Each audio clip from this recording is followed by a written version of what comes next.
Bonjour, gros pump sur le BTC. Alors, simple rebond ou reprise haussière, c'est ce que nous allons voir dans l'analyse du jour. Mais avant de commencer, n'oubliez pas de vous abonner, de mettre un petit pouce bleu et de laisser un commentaire. Alors, aujourd'hui, vu qu'il y a beaucoup de choses à dire, je pense que je vous referai une vidéo demain ou après-demain pour compléter. Donc on va essayer de dire le plus important et se concentrer sur le plus urgent. Donc comme d'habitude, on commence par jeter un petit coup d'œil au dollar qui n'a pas beaucoup bougé depuis la dernière fois. C'est-à-dire elle est toujours en train de consolider sur le nouveau support qui était l'ancienne résistance horizontale et aussi le Fibo 0.236. Donc pour l'instant, il est toujours dans sa hausse et consolide sur le support. Donc il est plus ou moins dans un bottom, même un double bottom pour une potentielle tendance haussière. Donc, étant donné que le Bitcoin là, il est également sur un rebond et potentiellement sur un bottom, il y a forcément un menteur. Car vous savez, sur le court terme, ils peuvent être corrélés, mais sur les plus gros time frames, sur le weekly, sur le monthly, sur les gros time frames, ils sont toujours décorrélés. Donc, quand on a un gros bear market sur le dollar, on a un bull market sur le Bitcoin, et qu'on a des fortes tendances haussières sur le dollar, on a des tendances baissières sur le Bitcoin. Et ça, ça ne change pas depuis 10 ans. Donc, théoriquement, ça ne devrait pas changer de suite. Donc, on a un des deux qui ment, un des deux qui va potentiellement trouver un top, puis rechuter et recracher. Espérons simplement que c'est le dollar. Donc, le dollar, le niveau à surveiller, c'est bien entendu les 0.236. Si on recasse ce niveau, c'est plutôt bon signe. Si on vient reprendre en plus la trendline, ce sera vraiment très bon signe pour le Bitcoin et il faudra potentiellement s'attendre à une poursuite du rallye que le Bitcoin a entamé il y a quelques jours. Si dans l'inverse, le dollar rebondit sur ce nouveau support et continue sa lancée, il faudra s'attendre malheureusement à ce que le Bitcoin reprenne sa tendance baissière. Voilà, ça c'était pour le dollar. Ensuite, donc, le Bitcoin, pour l'instant, malgré tout ce que les gens disent, il commence à s'enflammer, etc. N'oubliez pas que sur le moyen long terme, rien n'a changé depuis la dernière vidéo. Pour l'instant, et jusqu'à preuve du contraire, on est toujours dans une correction qui devrait statistiquement durer encore, malheureusement, plusieurs mois et potentiellement aller faire de nouveau plus bas. Voilà, ça n'a pas changé. Et ça ne changera pas tant qu'on n'aura pas eu la preuve du contraire. Les preuves qu'on attend, on verra ça dans la prochaine vidéo car rien ne presse. Comme je vous ai dit, aujourd'hui on a beaucoup de choses à dire, donc on verra ça demain ou après-demain. On verra tout ce qu'il nous faut pour avoir une reprise de la tendance haussière, que ce soit une belle hausse ou même pour aller faire des nouveaux plus hauts. Et ça, on s'aidera des derniers mouvements haussiers, voire parce que vous voyez, par exemple ici, quand on a eu le bottom au mois de décembre 2018, on a eu un gros rallye, donc en quelque sorte c'est une reprise haussière, donc bien entendu c'est un mouvement où il faut être dedans pour profiter de la montée, mais on n'a pas fait de nouveau plus haut, et du coup c'était pas une vraie reprise haussière, on n'a pas fait de nouveau plus haut des 20 000 $, on s'est arrêté aux 14 000, et ensuite on est rechuté aux 3 000 $. Voilà, donc on apprendra à différencier un vrai rallye haussier comme celui-là, où on fait des nouveaux plus hauts, et juste une correction, car ça en fait c'était juste une correction de ce mouvement-là pour aller rechercher à nouveau environ un double bottom. Donc tout ça, on verra dans une prochaine analyse. Aujourd'hui, on va se concentrer à qu'est-ce qui s'est passé, qu'est-ce qui se passe, qu'est-ce qui pourra se passer. Donc moyen long terme, pour l'instant, rien n'a changé. Le court terme, qu'est-ce qu'on avait vu dans l'analyse précédente? On avait vu que sur le moyen long terme, c'était bearish. Statistiquement, d'après un certain nombre d'indicateurs, que ce soit le super trend, le Gaussian Channel, les moyennes mobiles, etc., on est censé avoir une correction qui s'étale encore sur plusieurs mois et potentiellement les faire des nouveaux plus bas. Mais par contre, que sur le court terme, il avait de fortes chances qu'on fasse un gros rebond. Pourquoi? Alors, déjà, la première chose, c'est que tout le monde était extrêmement bearish. Et je vous avais même dit qu'il y a beaucoup de personnes qui comparaient ici à ici, où on avait un triangle descendant, vous voyez, qu'on a cassé à la baisse. Et je vous avais dit, la seule grosse différence et ce que les gens oublient de vous préciser, c'est que ici, tout le monde était bullish. Tout le monde disait que c'était le bottom, tout le monde voulait acheter. Du coup, cassure vers le bas. Alors que ici, la semaine dernière, à peu près au moment où j'ai fait la vidéo, tout le monde était extrêmement bearish et tout le monde s'attendait à casser vers le bas et aller chercher les 25 000, les 20 000 $, etc. Donc je vous avais dit, le plus probable, c'est qu'on ait un fake out et qu'on reparte à la hausse et qu'on fasse un gros rebond. Voilà, et bien c'est tout simplement exactement ce qui s'est passé. Je vous avais dit, malgré qu'on a cassé des niveaux clés, on est toujours dans le range. Tant qu'on ne casse pas le plus bas des 28 600, on est toujours dans notre gros range. Et donc, c'est sûrement pas un niveau pour vendre. D'ailleurs, il y a énormément de personnes qui m'ont envoyé des messages pour me dire qu'ils sortaient du marché. Encore une fois, ils m'ont demandé si c'était une bonne idée. Moi, je leur ai répondu à tous la même chose. Je ne peux pas prendre des décisions pour vous, mais moi, je serai vous, je ne sortirai pas du marché. Moi, je ne suis pas sorti du marché. Je suis sorti, bien évidemment, ici, et donc j'ai rééquilibré mon portefeuille, j'ai une grosse part de BTC, j'ai du cash pour si on va chercher des niveaux plus bas. D'ailleurs, j'ai déjà réinvesti une partie du cash ici, comme je vous ai dit. Dans toutes les vidéos précédentes, je vous ai répété que pour les investisseurs, le bas du range, c'était un très bon niveau pour faire un palier, et je précise bien un palier. Voilà, et que si on ira plus bas, vous ferez des paliers successifs. Si on va au 25 000, aux 20 000, etc., vous pourrez faire de nouveaux paliers. Et je vous avais même dit dans la vidéo précédente ou celle d'avant, que ceux qui voulaient vraiment être sûrs et de ne pas louper de paliers, vous pouvez faire des petits paliers, par exemple tous les 1000 $, par exemple si, alors là il y avait un palier à faire, et que si on commençait à casser les 30 000 $, et ben, tout simplement vous pouviez faire des paliers à 29 000, à 28 000, à 27 000, à 26 000, etc., etc. Voilà. Et je vous avais dit que si par contre on montait, et ben c'est pareil, vous ferez vos paliers à la hausse sur chaque confirmation haussière. Donc je ne comprends pas ceux qui vendent sur un bottom, sur le bas d'un range. C'est la plus mauvaise idée possible. Je vous le répète tout le temps, on ne vend pas sur un support, on n'achète pas sur une résistance. Là par exemple, aujourd'hui on a atteint 40 000, c'était le moment à ne pas acheter. Parce qu'on est sur on va le voir plus tard, sur une grosse résistance. Donc là, c'était pas le bon moment de vendre. Et je vous ai répété depuis un certain temps, si vous n'êtes pas sorti au moment où je l'avais dit ici, voire ici, la seule chose à faire pour vous protéger, c'est de rééquilibrer votre portefeuille. Avec beaucoup de BTC, un peu de cash et toujours garder un peu d'altcoin, mais pas trop. Et grâce à ça, vous pourrez profiter de la baisse, parce que vous avez du Bitcoin, vous pourrez racheter des alts avec, vous avez du cash, vous pourrez racheter du Bitcoin ou des alts, et si on monte, ben vous êtes toujours placé sur le marché, et votre cash, vous pourrez également le réinvestir à la hausse. Voilà. Donc, ça ne sert à rien de me demander quoi faire si au final vous n'écoutez pas les conseils. Voilà. Donc, du coup, rebond.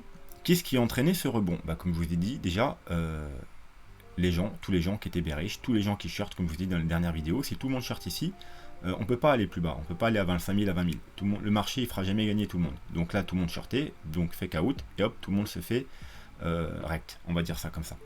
Ensuite, je vous avais dit également, surveiller cette trendline. Tant qu'on ne casse pas cette trendline, on est sur un pullback. Et regardez ce qu'on a fait, on est revenu tester parfaitement la trendline. On n'a pas cassé la trendline, donc c'était un excellent niveau d'achat. Donc moi, j'ai pas acheté là, tout simplement parce que j'étais pas du tout sur les graphiques, j'étais occupé ailleurs. Mais c'est pas grave parce que mon but c'est pas de choper toujours les points bas, même si en général c'est ce que je fais. Donc là j'étais pas là, donc forcément j'ai pas pu choper le point bas. Mais quand c'est comme ça, faut pas courir après le prix, faut attendre tout simplement un bon moment pour se placer. Donc c'est ce que j'ai fait, j'ai attendu un bon moment. Le bon moment, alors on va s'enlever. Hop. Rappelez-vous, on avait un triangle.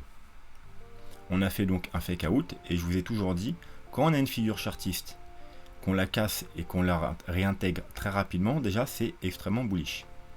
Parce que du coup c'est un fake out. Mais en plus là, on l'a cassé à la hausse. Donc ici, on avait un signal d'achat. On va passer en plus petit time frame. Et vous voyez qu'on a cassé un magnifique pullback. Et moi, je me suis placé tranquillement ici. Donc ok, j'ai loupé ce mouvement, mais c'est pas grave. j'étais pas là quand ça s'est produit, donc du coup je me place au bon moment. J'ai partagé bien évidemment sur Twitter, comme d'habitude. Vous voyez, hop, j'ai fait un tweet quand on était là, j'avais fait d'autres tweets avant. Bref, et donc je suis rentré 2 fois en trade. Alors je suis rentré parce que de temps en temps, quand il y a un gros mouvement haussier, il n'y a pas forcément de pullback. Donc moi je suis rentré à la cassure environ aux 32 400 $ vers ici. Et ensuite, bah, tout simplement, j'ai repris un autre trade quand on est venu faire le beau pullback, donc sur 32 100 $. Alors vous voyez, 32 400 $ sur Binance et ensuite 32 100 $ sur KuCoin.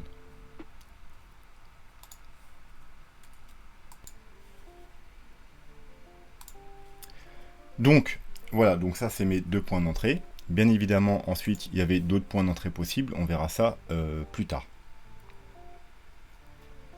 On avait vu également que pour le rebond, un rebond possible, c'était aussi notamment par exemple par rapport au super trend. Rappelez-vous, je vous avais dit quand on casse le super trend, donc sur le long terme bien évidemment c'est bearish, mais à court terme, on pouvait avoir par exemple comme ici, vous voyez on casse, on va chercher un tout petit peu plus bas, hein, et ensuite on remonte et on reteste le super trend avant une rechute. Donc je vous avais dit qu'on pouvait même remonter jusqu'aux 52 000 et pourtant ne toujours pas être en tendance haussière et ensuite rechuter et faire des nouveaux plus bas. Donc voilà, fallait s'attendre à un rebond. Le rebond a eu lieu. Maintenant, ce que tout le monde veut savoir, c'est est-ce que c'est une reprise de la tendance haussière ou est-ce que c'est juste un rebond? Alors, théoriquement, on l'a vu dans la vidéo de la semaine dernière, les indicateurs nous disent que on doit avoir une tendance baissière pendant encore un certain temps, donc théoriquement, pour l'instant, c'est juste un rebond.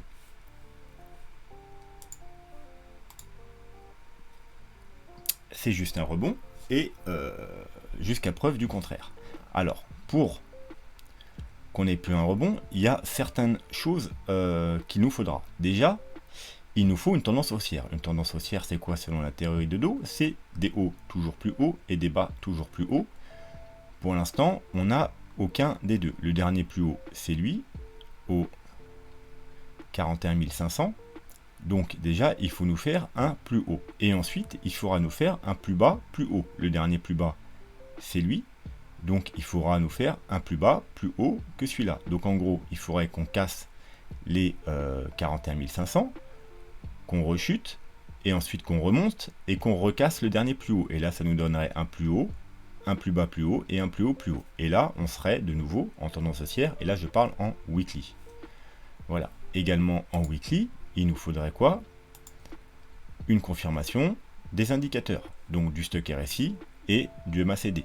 Le stock RSI, il a croisé bullish, mais il est toujours en zone de survente, donc il faut qu'il passe en au-dessus de la zone de survente.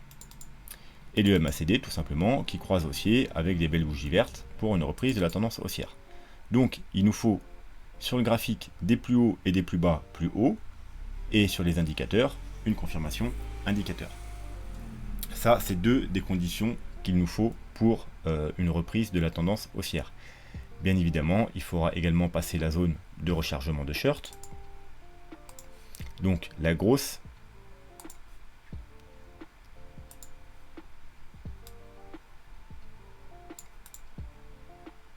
donc c'est-à-dire ok, attendez, parce que là il me l'a mis à l'envers.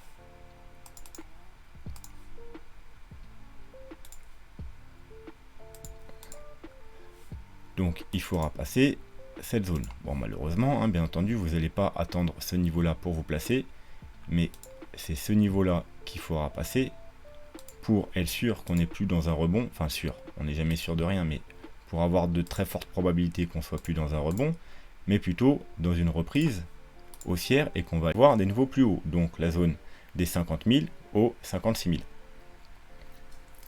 Ça, c'est certaines conditions qui nous diront qu'on n'est plus. Rappelez-vous, je vous avais dit, pour l'instant, on est dans un rebond de ce mouvement baissier.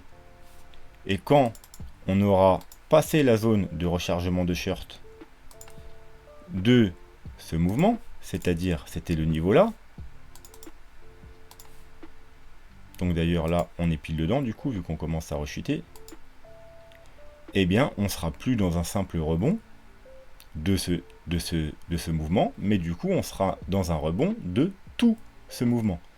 Et donc là maintenant c'est ces niveaux là qu'il faut regarder. Donc ça c'est la zone à passer pour avoir de fortes probabilités de faire des nouveaux plus hauts. C'est la grosse zone de rechargement de short. Maintenant bien entendu on pourra s'intéresser également à la plus petite, ça veut dire le dernier plus haut. Et comme vous pouvez voir, on s'est arrêté à peu de choses près sur le Fibo 0,382.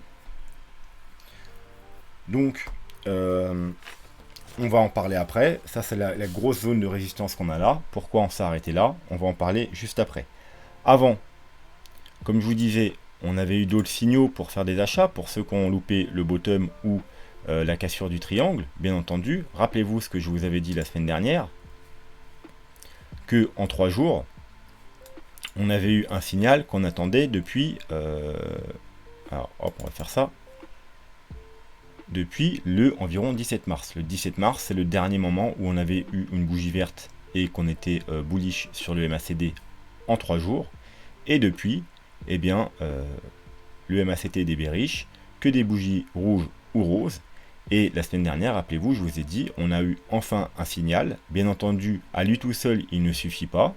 Donc il faudra regarder les autres indicateurs, mais c'est déjà une bonne chose, c'est déjà un gros signal, parce que je vous en parle depuis tout simplement la création de la chaîne.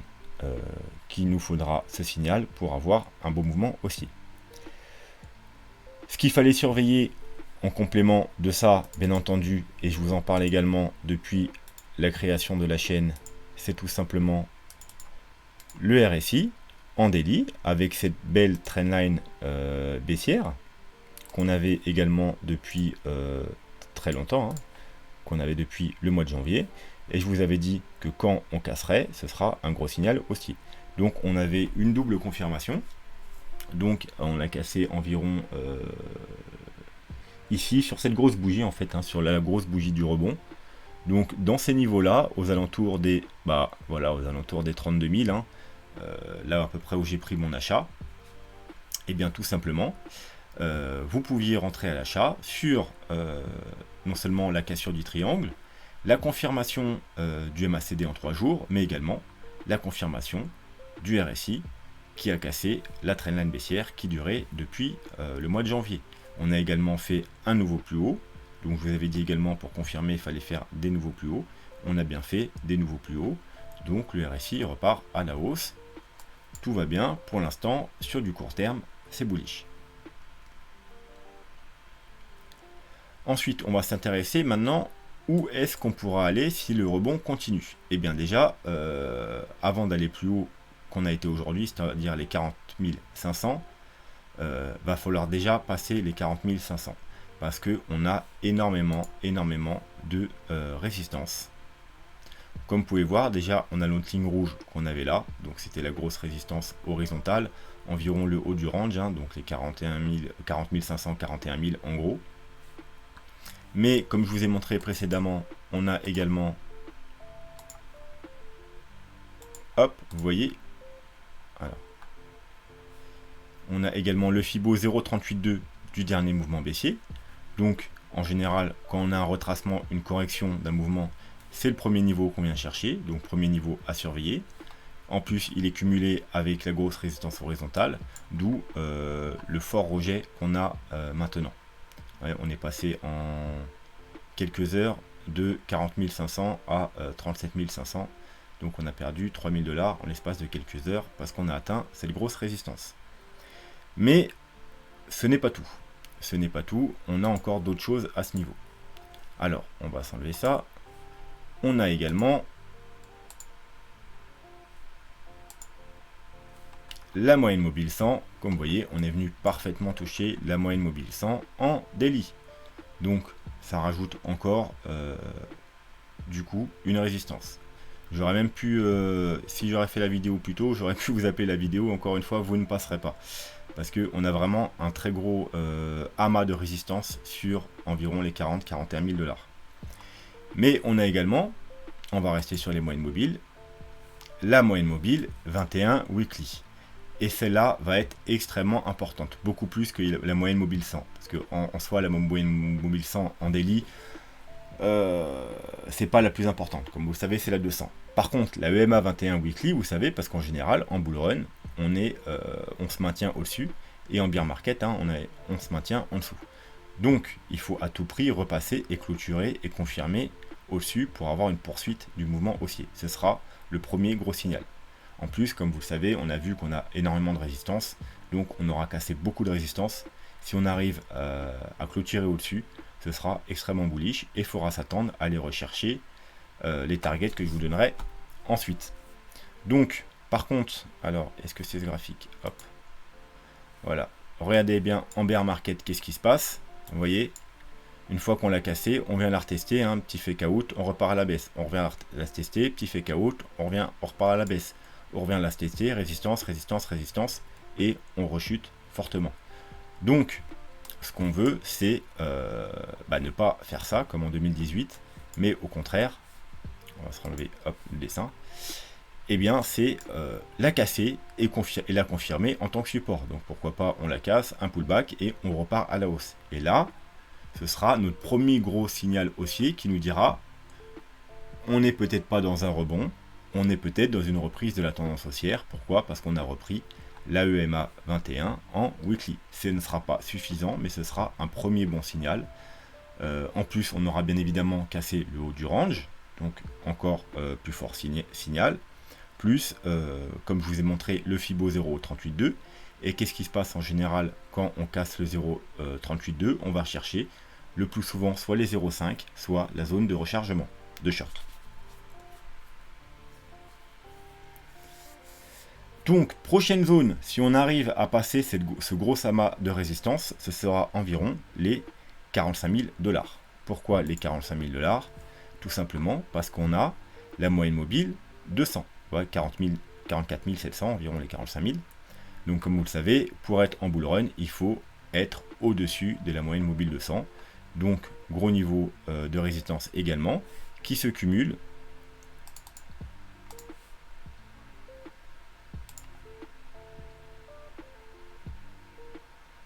Hop. Comme vous pouvez le voir, presque parfaitement avec le Fibo 0,5. Comme je vous ai dit, une fois qu'on ira casser le 0,382, si ça arrive, on ira probablement rechercher le Fibo 0,5, donc aux environs des 44 000 $. Donc 44-45 000 $, ce sera le prochain niveau à surveiller, le prochain niveau de résistance. Et si on le casse, tout simplement, on ira chercher la zone de rechargement de short, soit de ce petit mouvement-là, donc aux alentours des 47 000 aux 52 000 $, ou soit carrément la plus grosse zone de rechargement de short de tout mouvement baissier, donc qui situe légèrement plus haut, entre les 51 000 et les 57 000 $. Donc comme vous pouvez voir, les 51 000, 52 000 $, ce sera un niveau de résistance extrêmement puissant, parce que c'est le cumul des deux zones de rechargement de short, la petite et la grande. Donc, pour une reprise de la tendance haussière, on veut passer ce gros amas de résistance, avoir, comme je vous ai dit tout à l'heure, confirmation sur les indicateurs, ça, ce sera la première bonne confirmation. Ensuite, bien entendu, on aura les 45 000 $, et enfin, les environ 52 000 $, grosse résistance qui constituée par les deux zones de rechargement de short, mais pas seulement. On a également notre ami, rappelez-vous, le super trend, vous voyez, aux alentours des 52 000 $ également. Et comme on a vu là, on peut de temps en temps casser le super trend, aller le retester et repartir à la baisse. Donc ici, très grosse zone de résistance. Si on arrive à passer cette zone-là, non seulement on aura passé la zone de résistance, la zone de rechargement de short du dernier mouvement baissier, donc théoriquement, on ne sera plus dans un rebond de ce mouvement, mais dans une reprise de la tendance haussière. Mais en plus, le super trend, bien entendu, si on clôture, il repassera en vert. Et jusqu'à présent, on n'a jamais eu de fake out. Donc quand on est en vert, on est dans une grosse période haussière, un bull market, en rouge, bear market. Voilà, ça on l'a vu plusieurs fois. Donc Si jamais on arrive à repasser cette zone, du coup, bah, techniquement, on aurait eu notre premier fake out, parce que là, on n'a pas fait de nouveau plus bas. Mais ça va pas être facile. Hein. Comme on l'a vu, théoriquement, il faut plus s'attendre à un rejet. Alors le rejet, on pourrait très bien l'avoir maintenant, ou un peu plus haut, mais théoriquement, il faut attendre un rejet. Mais si vraiment on arrive à passer cette zone des 52 000, il y a quand même de très très fortes probabilités que la tendance haussière soit confirmée et qu'on ait faire des nouveaux plus hauts. Ensuite, on va regarder quand même en daily, et comme vous pouvez voir, en daily, on a eu une confirmation. Hein. Donc ceux qui jouent avec le super trend, hein, en daily, c'est jouable aussi. Hein. Il est bear depuis le 20 avril, et comme vous pouvez voir, sur cette bougie-là, donc aux environs des 34 000 $, il est repassé dans le vert. Voilà, donc ce sera également à surveiller. Maintenant, le super trend en daily qui est repassé bullish. On va aller faire un tour rapidement sur le Gaussian Channel. Et comme vous pouvez voir en daily, alors on regardera après en 5 jours, mais on peut aller voir aussi en daily, c'est intéressant. Regardez, encore une fois, on vient de toucher le haut du canal. Et donc ça se rajoute encore aux nombreuses résistances qu'on a aux alentours des 40 500, le haut du canal du Gaussian Channel en daily. Et bien entendu, si on arrive à passer au-dessus, ce sera extrêmement bullish. Ce sera très bullish parce qu'en plus il repassera en vert. Et vous voyez, en général, quand on sort de la zone rouge et qu'on repasse dans le vert, c'est quand même plutôt bullish. Alors, bien entendu, de temps en temps, ça veut pas dire qu'on ira faire des nouveaux plus hauts. Hein. Là, on est repassé dans le vert, on a été aux 14 000, mais après, on est redescendu fort. Ici aussi, on est repassé dans le vert, on est passé de 6 000 à 10 000, mais ensuite, on est redescendu. Mais du moins, ça nous annoncera une poursuite de la tendance haussière pour aller rechercher les 45 000 ou sûrement les 52 000. Donc, encore une fois, à surveiller. Maintenant, ce qui nous intéresse, c'est le 5 jours. Alors, là, pour l'instant, on n'a pas clôturé, mais on a vu en général, qu'est-ce qui se passe quand on casse le haut du canal, on va rechercher le milieu, et quand on casse le milieu, la plupart du temps, on va rechercher le bas du canal. Alors, est-ce que c'est un fake out? Pour l'instant, on n'en avait jamais eu. On avait regardé dans l'histoire du Bitcoin, on n'avait jamais eu de fake out. C'est d'ailleurs pour ça que dans la dernière vidéo, je vous ai dit, il est possible qu'on ait le plus gros fake out de toute l'histoire du Bitcoin à ce niveau-là. Ce sera à surveiller. Donc, pour l'instant, on est au-dessus de la ligne médiane, mais la bougie n'est pas clôturée. Donc, si, alors, 25, 30 juillet, on a encore 4 jours. Donc il peut se passer beaucoup de choses en 4 jours. Donc on pourrait très bien redescendre en dessous et du coup ce serait juste une mèche. Et après dans un futur plus ou moins proche, on pourrait très bien aller, comme théoriquement ça devrait le faire si on doit en tenir compte de l'historique, rechercher le bas du canal sur les 27 000, environ les 27 000 $.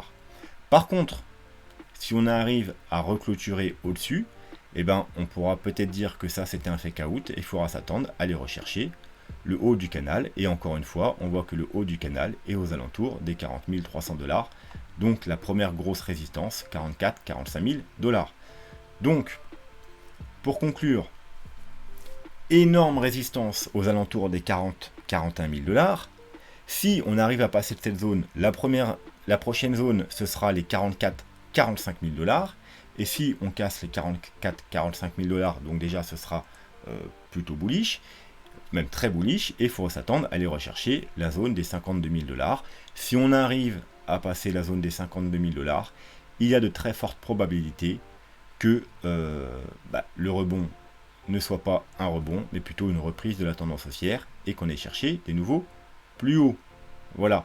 Par contre, si on est bloqué sous une de ces résistances, eh bien, il y aura des chances pour que le scénario que je vous ai conté la semaine dernière se réalise et que la correction dure beaucoup plus longtemps et que peut-être on ira faire même des nouveaux plus bas, pourquoi pas, pour aller chercher les 27 000 $, voire un peu plus bas. Alors, que faire? Parce que aussi, beaucoup de gens m'envoient la question, qu'est-ce que je dois faire? Donc déjà, comme je vous l'ai dit, fallait surtout pas sortir du marché ici. Si vous deviez sortir du marché, c'était bien avant. Là, ce que vous pouviez faire, alors on va se remettre en daily, dans le range, c'était rééquilibrer votre portefeuille. Maintenant, il faut vous en tenir à votre stratégie. Ceux qui ont suivi tous les conseils d'ici, il suffit de vous en tenir à votre stratégie. Normalement, vous avez du cash, vous avez fait un palier sur le bas du range, donc dans la zone des 28 000 à 30, allez, 28 à 32 000, on va dire que c'était le bas du range. Donc, comme moi j'ai fait, moi j'ai racheté du Bitcoin à 29, 30 000, 31 000 dollars.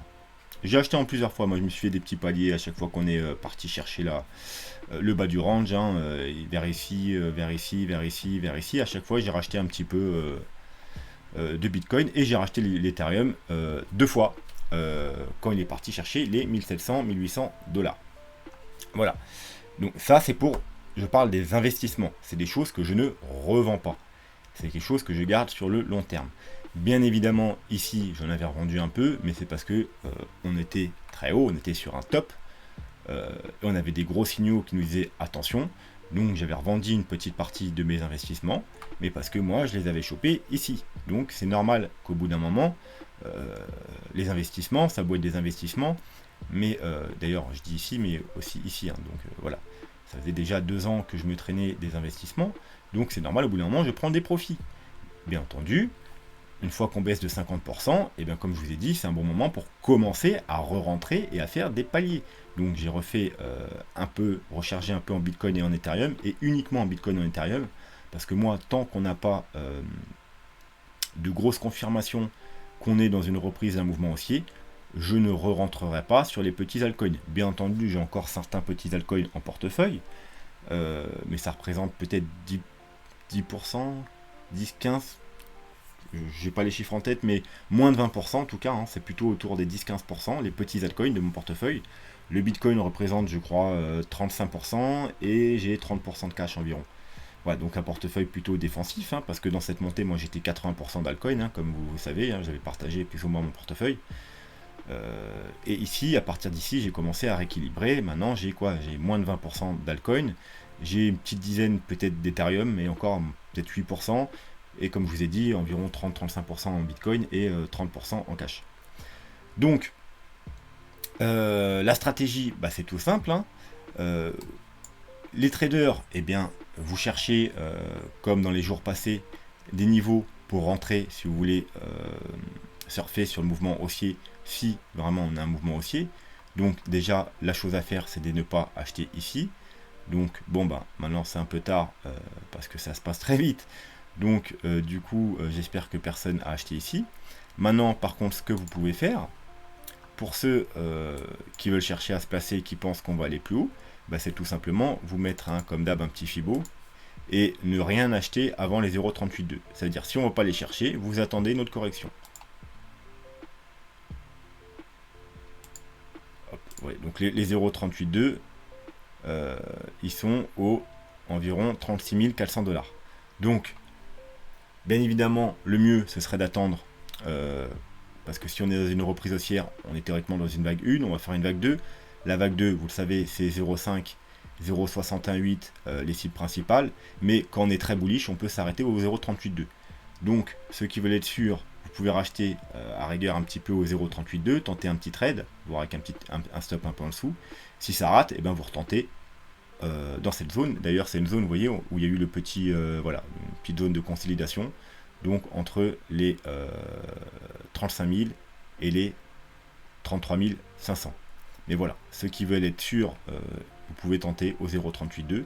Et si on ne va pas les rechercher, et bien tout simplement, vous rachetez pas et vous attendez, vous replacerez vos Fibo quand on va plus haut. Et vous attendez absolument minimum les 0,382. On n'achète pas sous une résistance, on n'achète pas aussi au milieu de n'importe où. Donc attendre toujours des confirmations. Bien entendu, vous pourrez vous aider par exemple du MACD. Si ça continue à descendre, on va repasser bearish et vous attendez, vous pouvez attendre qu'il repasse bullish par exemple en 4 heures. Voilà. Mais là, c'est pas le bon moment pour acheter. Même si on a une belle bougie rouge là et qu'on a perdu 3000 $, on est au milieu de nulle part. On n'a même pas de trendline. Alors, je vais enlever le Fibo maintenant. On n'a même pas de trendline. Allez, on a une petite trendline là. Est-ce qu'elle concorderait pas avec les 0,382? Ce serait pas mal ça. si on descendait un peu, si on consolidait, on continue à descendre, effectivement, 0,32 et un retest de cette trendline serait un très bon niveau d'achat. Mais il faudrait que ça traîne, hein, parce que là, on est quand même au 28 juillet. Ouais, il faudrait que ça prenne 2 jours, et en ce moment, là, ça bouge très vite. Hein, donc, je suis pas sûr que le mouvement il va traîner jusque-là. Mais bon, si jamais vous voyez que ça se passe comme ça pourrait être un bon niveau pour tenter des achats. Voilà, ça c'est pour les traders, bien entendu. Je vous ferai des petites updates sur Twitter si jamais il y a quelque chose qui se passe et qu'il y a un bon niveau d'achat. Pour les investisseurs, tout simplement, vous achetez sur chaque confirmation haussière. Donc la cassure du triangle avec la confirmation MACD 3 jours, plus la confirmation RSI Daily, c'était une première confirmation. Donc il y avait des achats à faire en investissement à ce niveau-là. Je vous parle du RSI, mais j'ai pas affiché le RSI.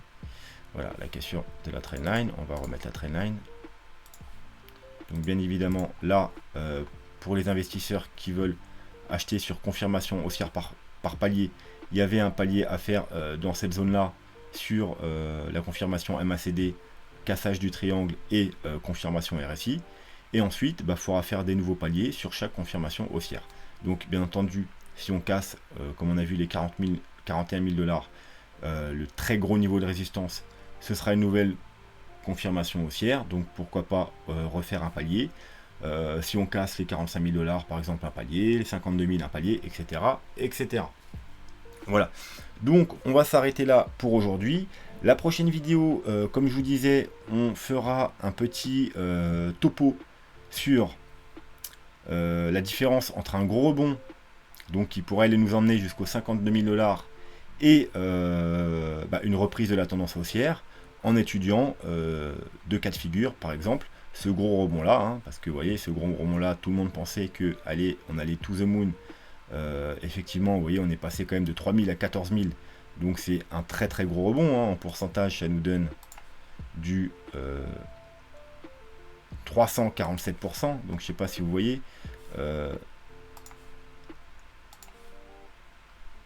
voilà, 347, ça nous ferait carrément aller faire un nouveau plus haut. Mais bon, bref, donc vous voyez, même si on pourrait aller faire un 100% et être toujours pas sorti d'affaire. Voilà, donc on essaiera de voir quelles sont les différences et quels sont les signaux sûrs qui nous diront qu'on n'est plus en tendance haussière, qu'on n'est plus dans un rebond, mais en tendance haussière. Additionné à tout ce que je vous ai dit tout à l'heure, bien entendu, mais ce que je vous ai dit tout à l'heure, bien entendu, si on passe la zone de rechargement de short, on sera potentiellement plus dans un rebond, mais on va voir quand même les gros signaux qui différencient un gros rebond d'une reprise de la tendance haussière. On verra ça dans la prochaine vidéo. Sur ce, passez une bonne soirée, soyez prudents, et je vous dis à bientôt. Tchuss.